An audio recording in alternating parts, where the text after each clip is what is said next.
Bab 1592.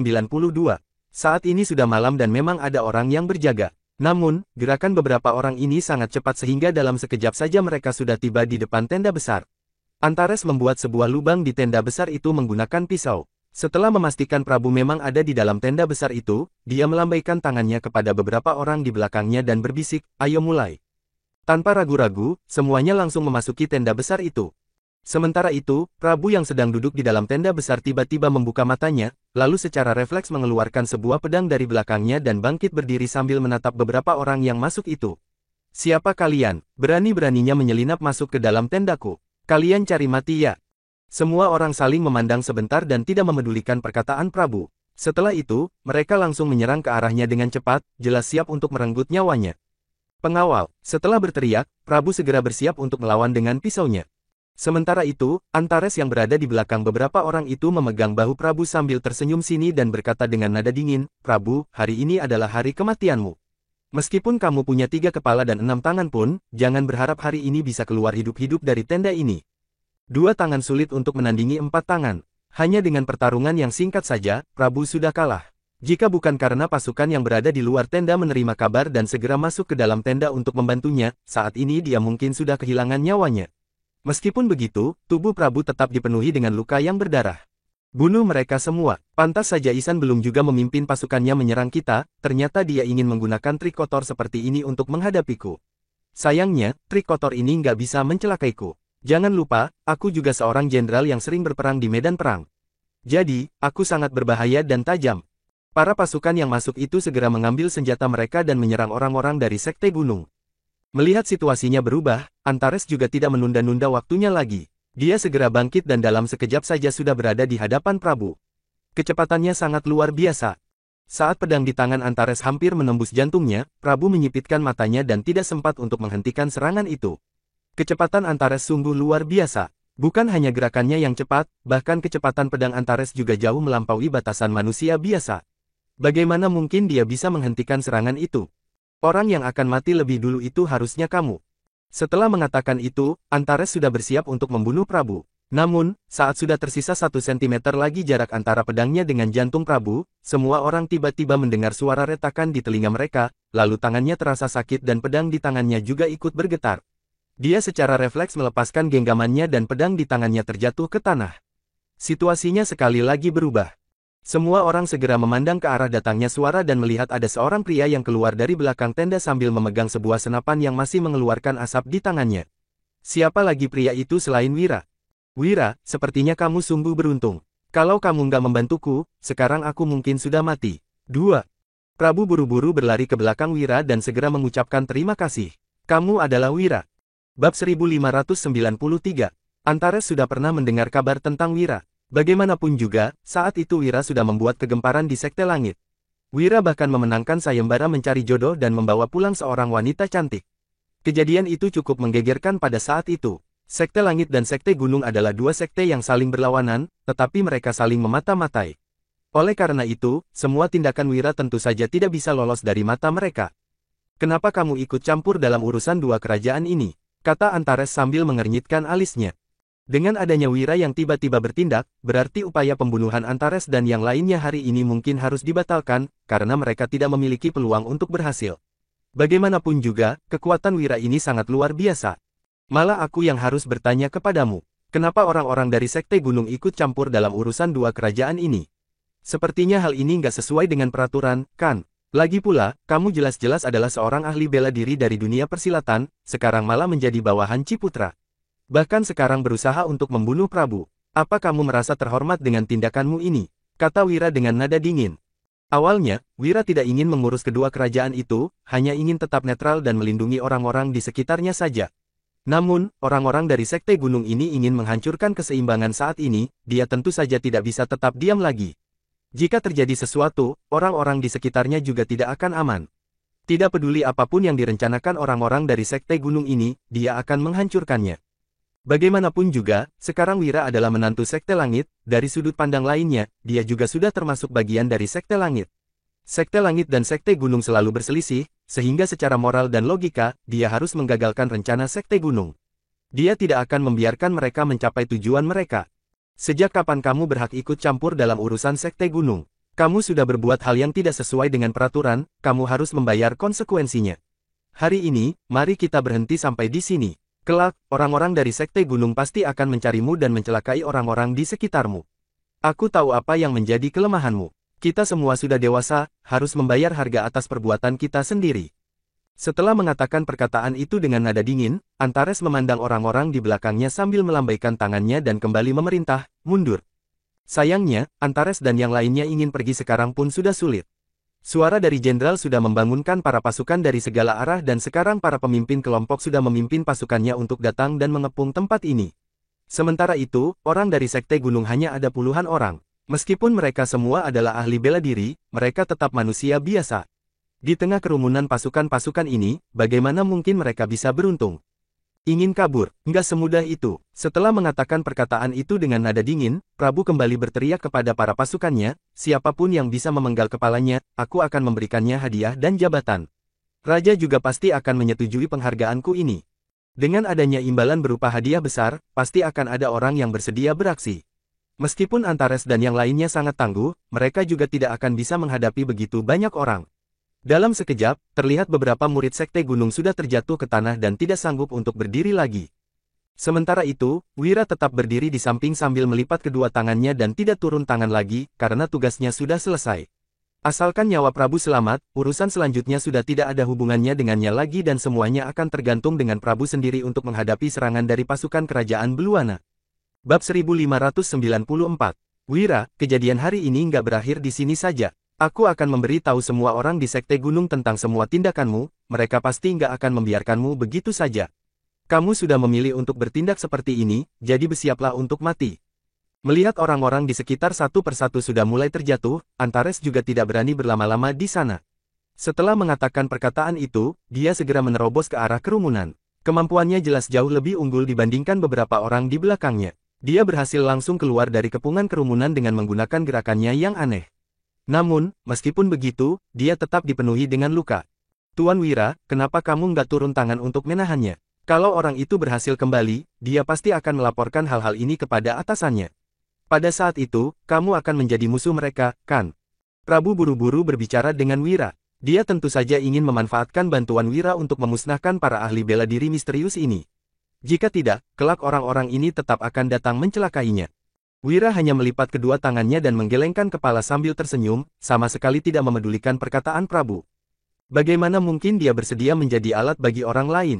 Sungguh menggelikan. Dia melanjutkan, sudahlah, masalah di sini sudah berakhir, jadi aku juga nggak akan menyia-nyiakan waktu dengan kalian lagi. Sejak awal, aku memang nggak ingin ikut campur dengan urusan kedua kerajaan kalian.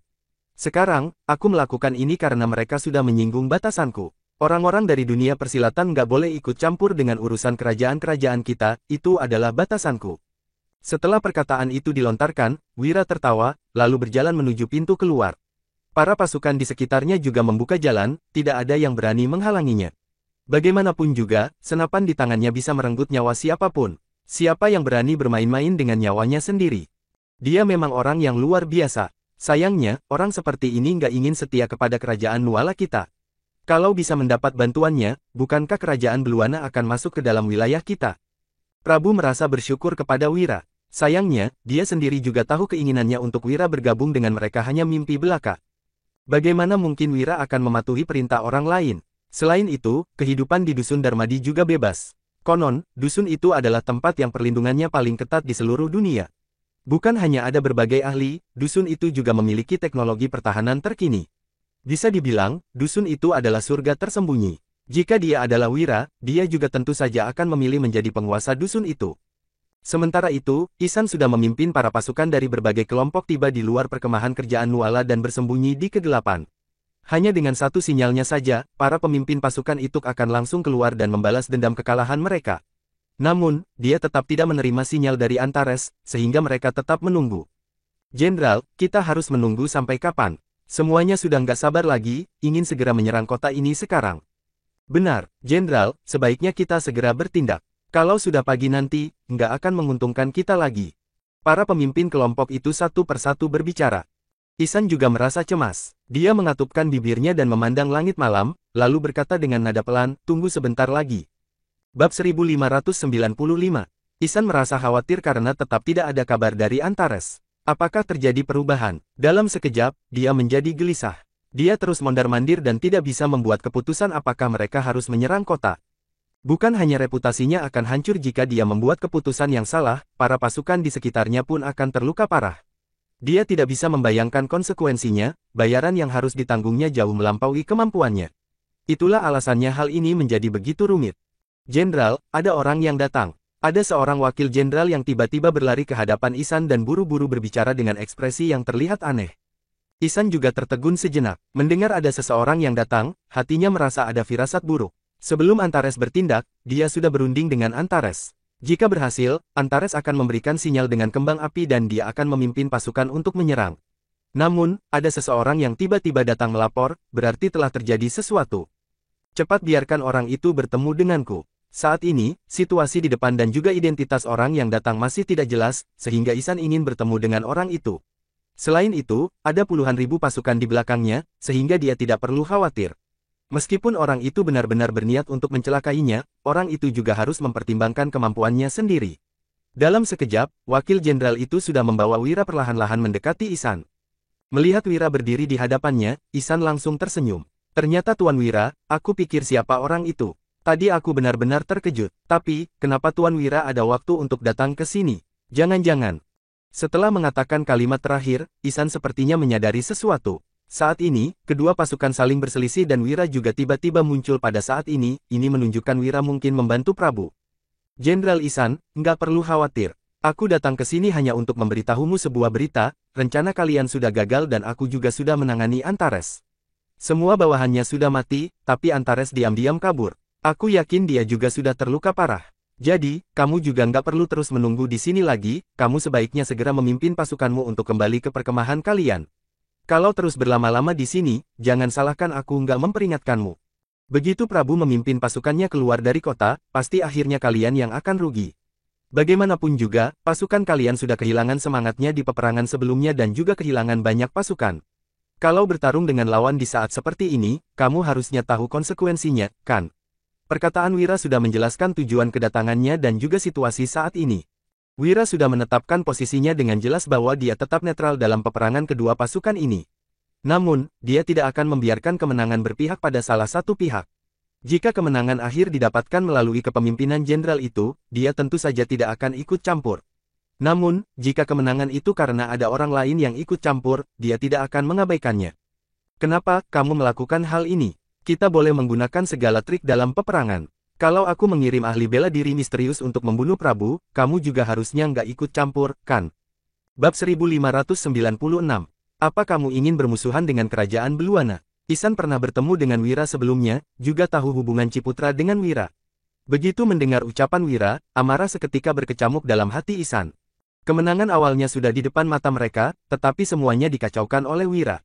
Bagaimana Ihsan harus melaporkannya kepada Ciputra? Seluruh anggota Sekte Gunung adalah ahli bela diri, mereka berbeda dengan kita.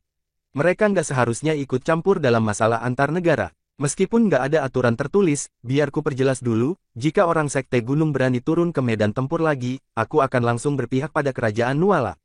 Kamu seharusnya tahu kalau aku juga punya pasukan elit. Selain itu, aku pasti bisa mengendalikan situasi perang. Sekte Gunung memang hebat, tapi ada Sekte Langit di belakangku. Kalian punya ahli bela diri, kami juga punya. Ucap Wira dengan nada datar. Dia terlihat sama sekali tidak takut pada Ihsan. Lagi pula, selain memiliki Sekte Langit, Wira masih memiliki senjata rahasia, yaitu senapan. Hanya dengan satu serangan, nyawa Ihsan akan langsung melayang. Oke, karena kamu bersikeras melawan kerajaan Beluana, kita lihat saja hasilnya nanti. Cepat atau lambat, kamu akan menyesali perbuatanmu ini. Jangan salahkan aku nggak mengingatkanmu. Seru Ihsan. Kemudian, dia langsung membawa pasukannya pergi dengan amarah yang berkobar. Dia tidak akan melupakan dendam ini. Kita benar-benar mundur begitu saja. Ini kesempatan langka. Memangnya siapa pemuda itu? Apa ucapannya begitu berkuasa? Kita juga masih belum tahu informasi itu benar atau enggak, ujar seorang wakil jenderal dalam perjalanan kembali.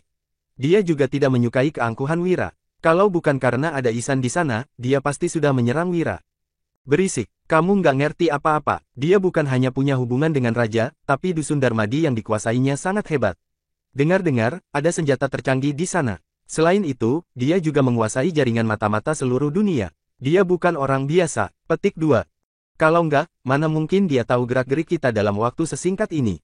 Bukan hanya kamu, aku juga merasa kesal. Dia sudah mengacaukan rencanaku, malam ini aku akan kembali ke ibu kota untuk melapor kepada raja. Aku akan memberitahukan semuanya, timpal Ihsan. Kemudian, Ihsan pun malas berbasa-basi lagi dan hanya ingin segera menemui Ciputra. Di sisi lain, Wira telah kembali ke markas tempat Prabu berada. Biantara dan beberapa prajurit mengikutinya di belakang. Tuan, tindakan kita nggak berlebihan, kan? Siapapun yang menang, kita tetap diuntungkan. Jadi, kenapa kita harus ikut campur? Tanya Biantara. Bab 1597. Kita berlebihan. Sebenarnya, semua ini juga untuk melindungi diri kita sendiri. Wira mendongak memandang bulan, lalu meneruskan dengan nada datar, orang sekte gunung pasti merencanakan sesuatu, kita hanya belum tahu apa-apa. Itu sebabnya, mereka berkolusi dengan Ciputra. Bukan hanya membantunya menduduki tahta, tapi juga menyuruhnya mengerahkan pasukan untuk menyerang kerajaan Nuala. Semua ini sudah pasti tindakan mereka. Sebaiknya orang dunia persilatan nggak ikut campur dalam masalah kerajaan. Kalau mereka berhasil menguasai istana, akibatnya akan sangat fatal. Selain itu, kita sudah termasuk anggota Sekte Langit. Meskipun kurang menyukai anggota-anggotanya, ada Julian yang berada di sisi kita. Kita nggak boleh membuatnya sedih, jelas Wira. Wira telah mempertimbangkan semuanya dengan baik. Selain itu, dia adalah orang yang sangat teliti sehingga tidak akan membiarkan hal-hal tak terduga terjadi. Begitu sesuatu terlepas dari kendalinya, dia akan merasa sangat tidak nyaman. Rupanya begitu, gumam Biantara sambil mengangguk. Pantas saja, Wira bersikeras datang kemari. Ternyata dia sudah punya rencana. Biantara bertanya lagi, kalau begitu, sekarang kita akan pergi kemana? Segala sesuatu yang terjadi malam ini bergantung pada Biantara. Tanpa informasi dari jaringan mata-mata, Wira tidak mungkin tiba di markas ini tepat waktu dan Prabu mungkin sudah menemui ajalnya. Begitu komandan tewas, pasukan kerajaan Nuala sudah pasti kacau balau, ditambah lagi ada Ihsan yang bersembunyi di luar kota. Begitu terjadi peperangan, akibatnya sudah pasti sangat fatal. Kita kembali ke Dusun Darmadi dulu. Kita nggak perlu mengkhawatirkan situasi di sini lagi, karena sudah mengancam Ihsan dan melukai Antares. Aku yakin mereka nggak akan berani macam-macam dalam waktu dekat ini. Selain itu, Prabu juga sudah berwaspada. Para ahli bela diri itu memang luar biasa, tapi mereka juga manusia. Mereka bisa melawan 10 orang sekaligus, tapi kalau ribuan orang, mereka pasti akan mati, jawab Wira dengan tidak acuh. Bukannya Wira menganggap remeh para ahli bela diri itu, tetapi dia memang tidak takut kalau harus melawan mereka. Kini, Wira bukan hanya menguasai teknik tongkat, tetapi juga menguasai banyak teknik tubuh. Yang paling penting, dia punya senapan. Tidak peduli sehebat apapun seorang ahli bela diri, mereka tetap akan takut pada senapan. Dalam sekejap, Wira dan lainnya menghilang di langit malam. Sementara itu, Ihsan juga sudah selesai membuat pengaturan. Dia membawa beberapa prajurit untuk menemaninya kembali ke istana. Dia harus segera menemui Ciputra. Meskipun kejadian malam ini membuatnya sangat marah, bisa dibilang Wira telah membantunya. Sebelumnya, Ciputra sudah tahu bahwa Ihsan dikalahkan oleh Prabu dan Yuda.